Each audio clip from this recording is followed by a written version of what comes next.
I am out here in nature getting some sunlight this morning, and I thought I'd go ahead and get on here real quick and catch up with you guys. I know it's been a while since we've last talked. I had to take a bit of a hiatus to deal with my own life and go through my own journey of ascension, which I'm definitely going to be talking to you guys about, because during my journey I've received so many downloads that I'm ready to start sharing with you guys, that I feel like is really going to help all of us innovate our lives and really elevate ourselves to the next level that we're trying to reach and that we're trying to accomplish. And one of the major things that I'll say that I've learned this year, one of the major lessons that I've learned this year is how the physiology of a human being works energetically, number one. And then number two, how that plays into our overall well-being, especially our emotional well-being. This Cancer season has been really interesting.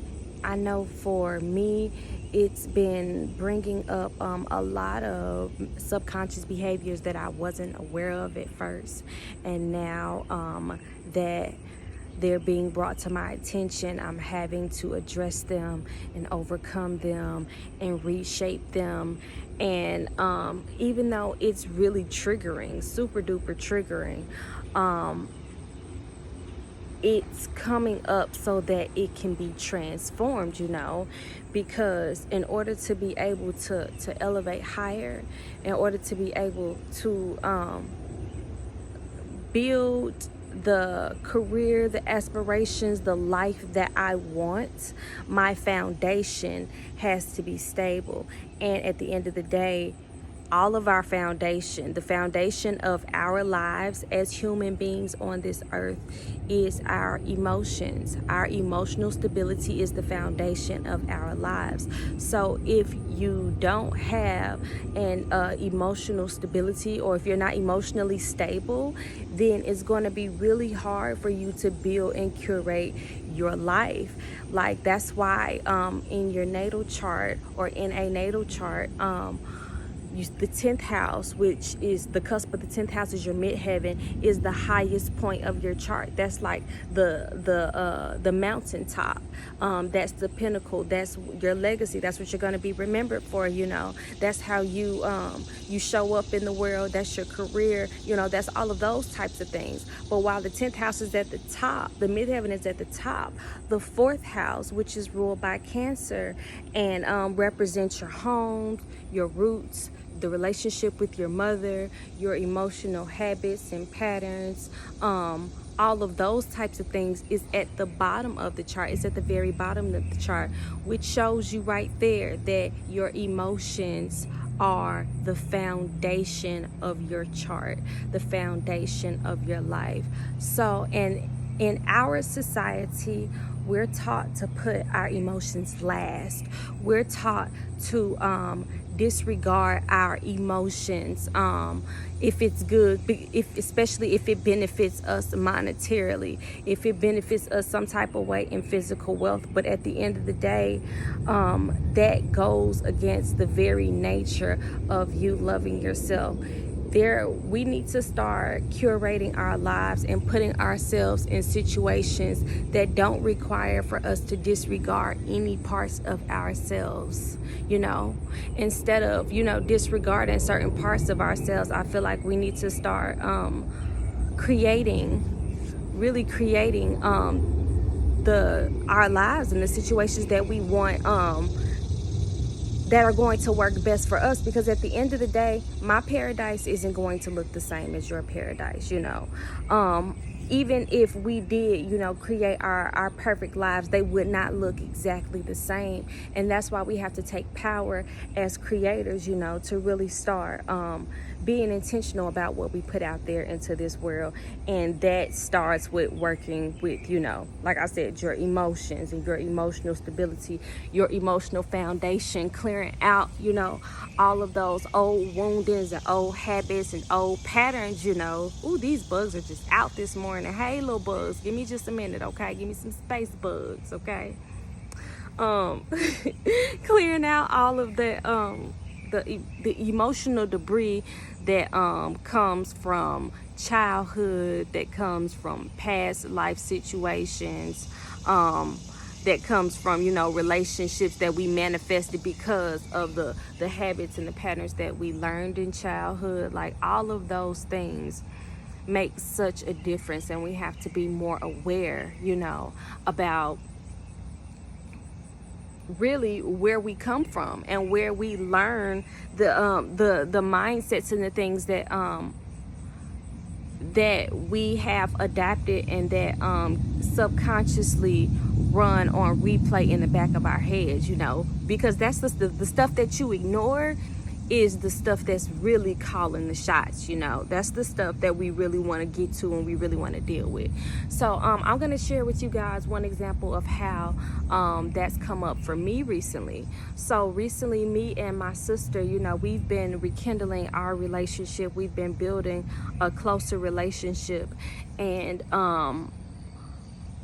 we have a difficult relationship. I have a difficult relationship with my mom. Let's just say that we are just two different type of people who think two different types of ways. There's been a lot of, y'all know how it is in a Black household, where we don't talk about mental health issues. People want to sweep stuff under the rug. People don't want to, it's easier to project than to actually deal with your own shit. It's kind of like that type of situation. So anyways, me and my sister, we've been talking recently, and the relationship with our mother, I qualify it as narcissistic. It's definitely a narcissistic relationship. We have a narcissistic mom, and it's affected us in different ways, even like, for example, in the narratives that she pushed with us, so the narrative that she pushed with me was that, I should focus on my appearance and not so much on my education. I should, focus on marrying wealthy and not so much so on, following my dreams and creating the life that I want and I deserve, versus my sister, who she pushed the narrative of, go out there, get what you want, be independent, do it yourself, So, and it's just interesting how the different narratives that she pushed with us really shaped our perspectives on life, So for me, for example, she was telling me to focus on basically relationships. And so subconsciously that gave me hold on, let me give you just a second.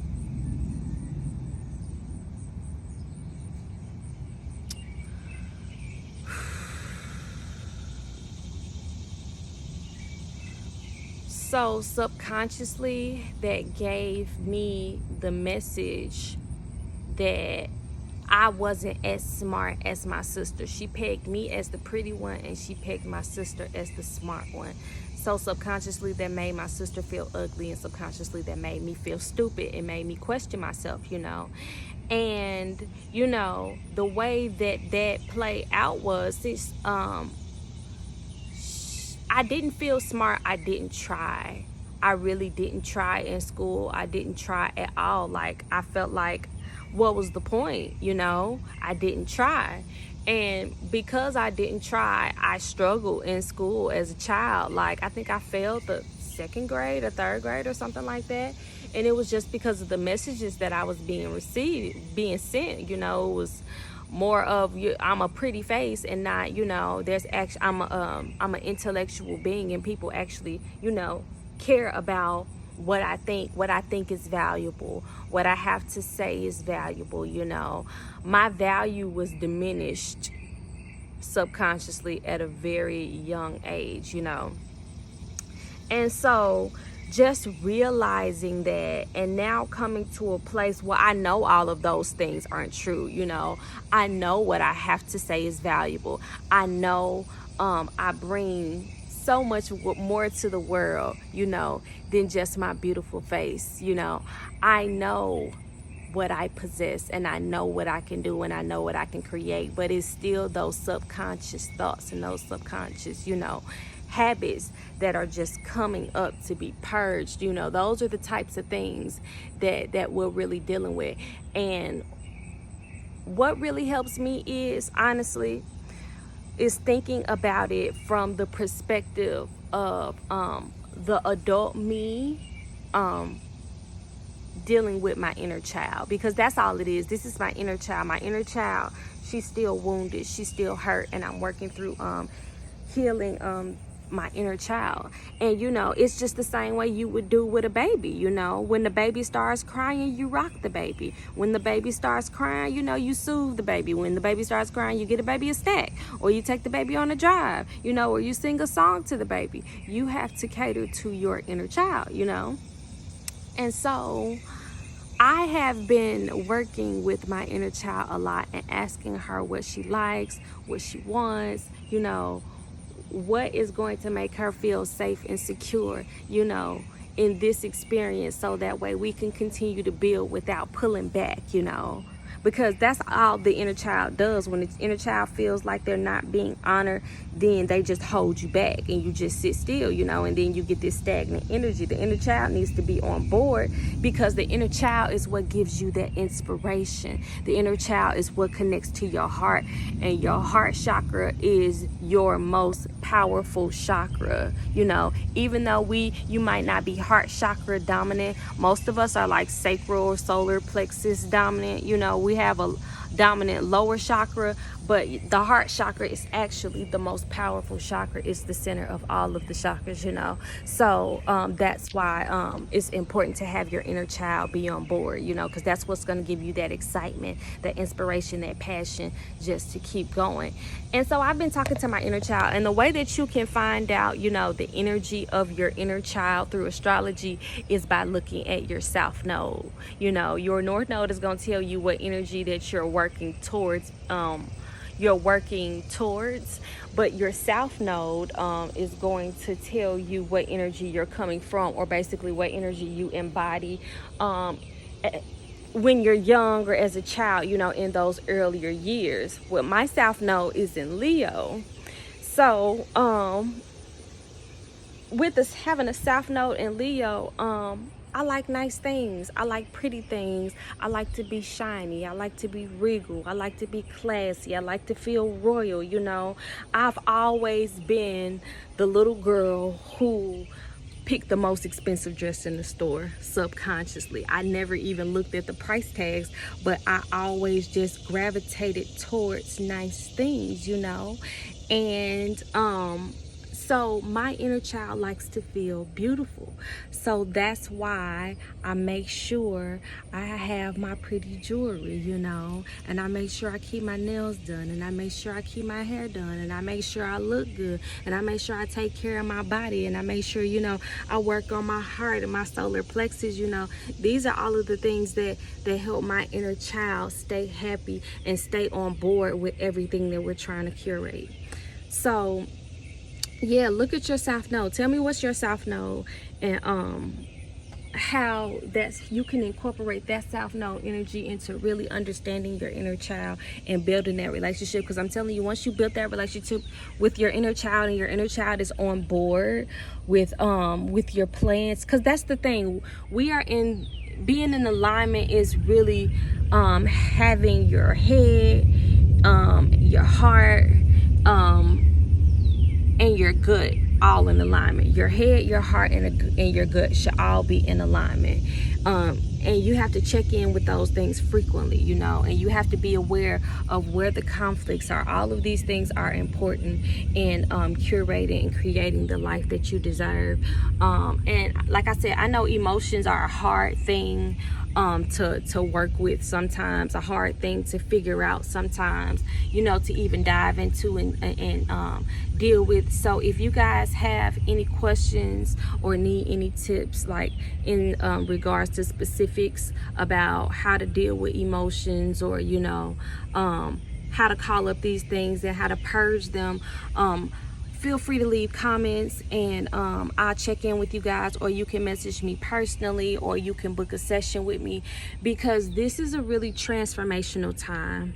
This energy is so transformational. Like, you have the ability to create a completely different life. Like, what do you want? As a god or a goddess in this world, you have the power to co-create whatever it is that you want. So what you want? Like, for real, what you want?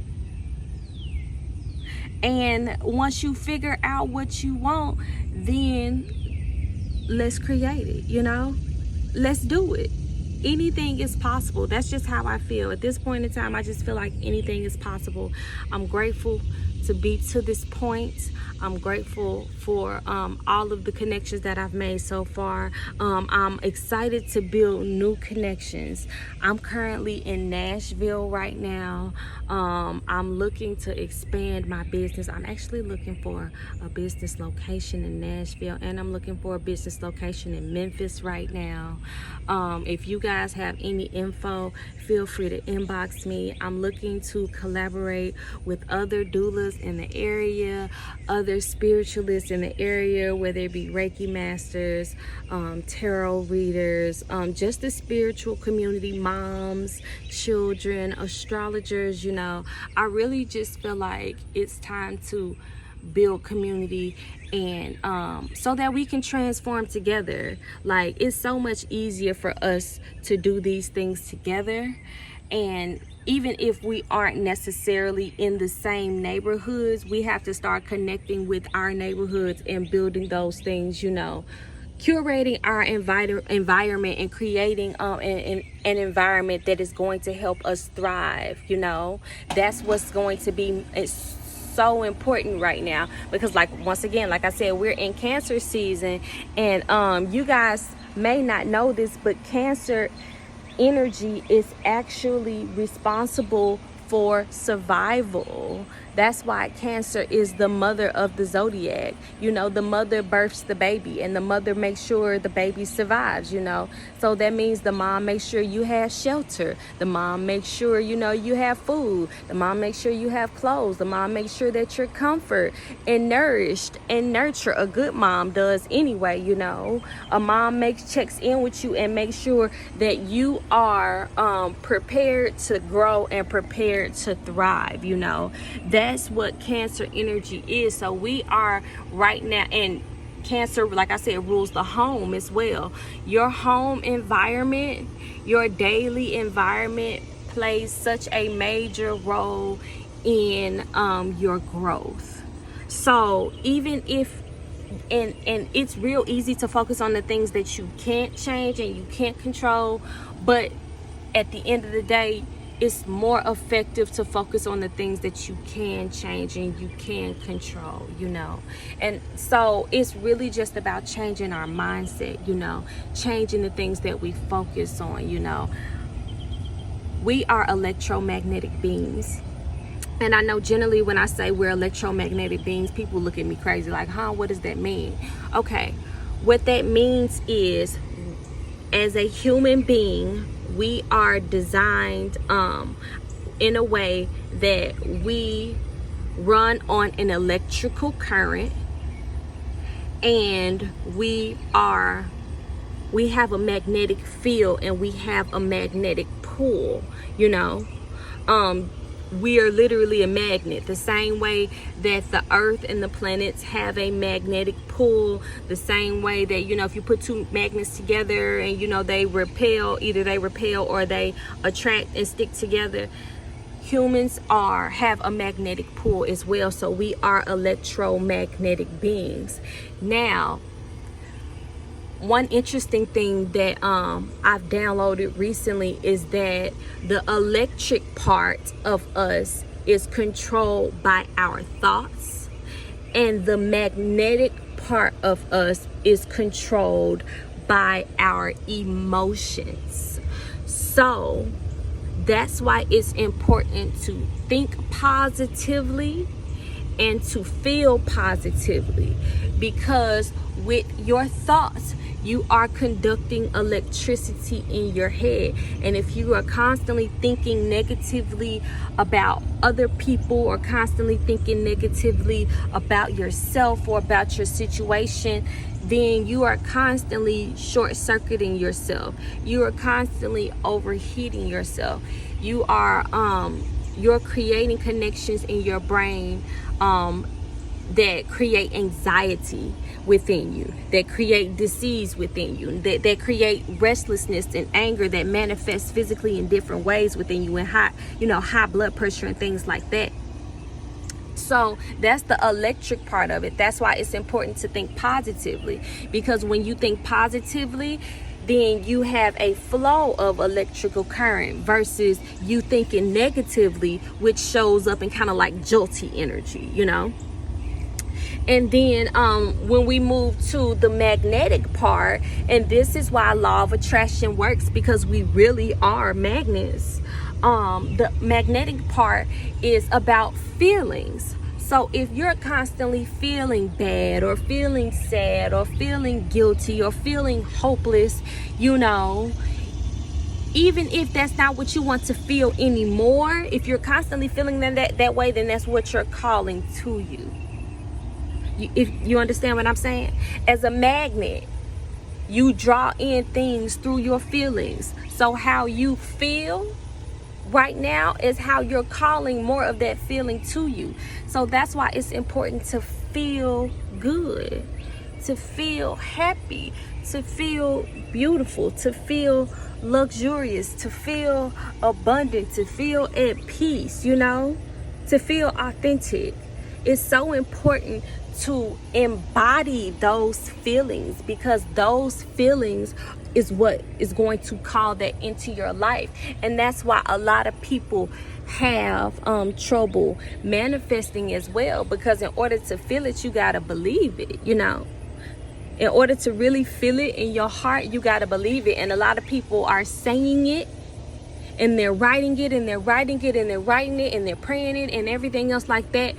But the energy that they don't believe, so the energy that the subconscious energy that they're putting into it is an energy of desperation, and desperation and abundance are on the same frequency, and the desperation energy comes in, like I said, because there is no belief. So you actually have to believe, so that you can buy into the feeling and really call, those things to you. And that's one of the major tricks to manifesting, So it's so crazy how all of these things are tied in together.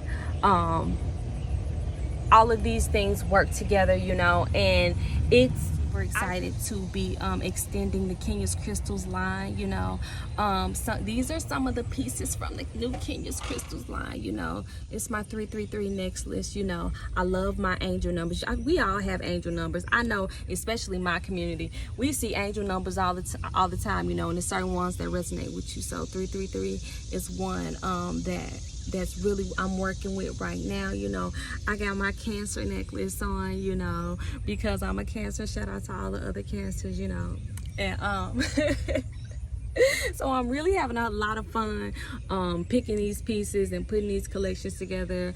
I have so much stuff coming up, and I'm excited to share with you guys. And of course, you guys already know, since y'all are part of the code, y'all get first release, y'all get special discounts, y'all get the inside on everything, because y'all my peoples and I love y'all, so like I said, we got more stuff coming up really soon. I'm gonna check in with you guys again. Definitely. What is today? What is today? It's like a Wednesday. I'll check in with you guys soon. I'm not gonna put a date on it because I already know myself. I'm gonna check in with you guys soon, you know, and we're gonna keep it rocking. All right, until next time, I'll see you guys later. Bye.